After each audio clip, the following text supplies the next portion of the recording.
بالقرآن الكريم بيقولوا نعم.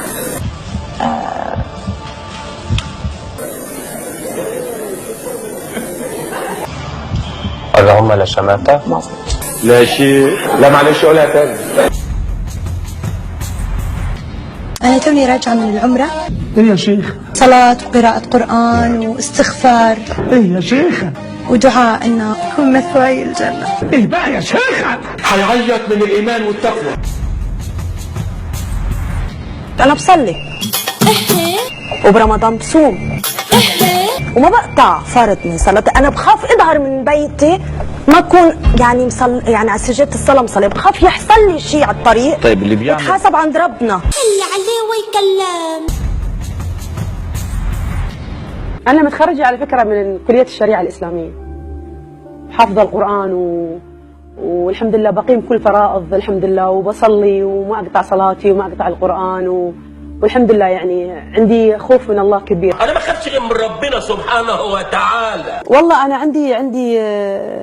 عندي إحساس إن في يوم من الأيام حكون داعية. قلبك عامر بالإيمان. حتى تشوفني على فيسبوك تلاقيني على طول أنزل أحاديث، أنزل قصص، أنزل أدعية. والله صحيح. في شيء ما في فارق شنطتك أبدا، شو هو؟ المصحف. صباح الخير يا طهرة. صباح الخير يا عفيفة. والله ما عايفين إلا بدعائك يا حجة. كثير بيجيني هدايا قرآن كريم، يعني صار عندي كثير بالبيت. تحفظي صور من القرآن؟ ايه بحفظ صور من القرآن وبقرا الحمد لله قرآن كثير. سيد الرئيس مش فين الشهادة في قول بيقول اذا ابتليتم بالمعاصي فاستتروا. انت طيب أنا ما عندك شيء منه. لا أنا ما عندكش معاصي. لا معلش. أنا إيه الغلط اللي عندي؟ قطيع. انت برايك ربنا حيسامحك على اللي عملتيه؟ أنا على قد ما أقدر بحاول إن أنا على قد ما أقدر إن أنا أرضي ربنا. ودايما بدعي دعاء ربنا اللي يعلمه. شو هو؟ اللهم أحسن خاتمتي.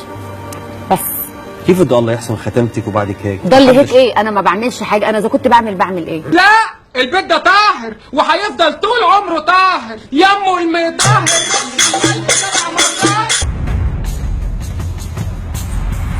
نادمة انك اخترتي مهنة لا مش نادمة خالص. لا مش نادمة، بالعكس بحبه جدا، ولغاية لما اموت هقول لربنا انا بحب الرقص الشرقي. يا سلام، فرحان قوي.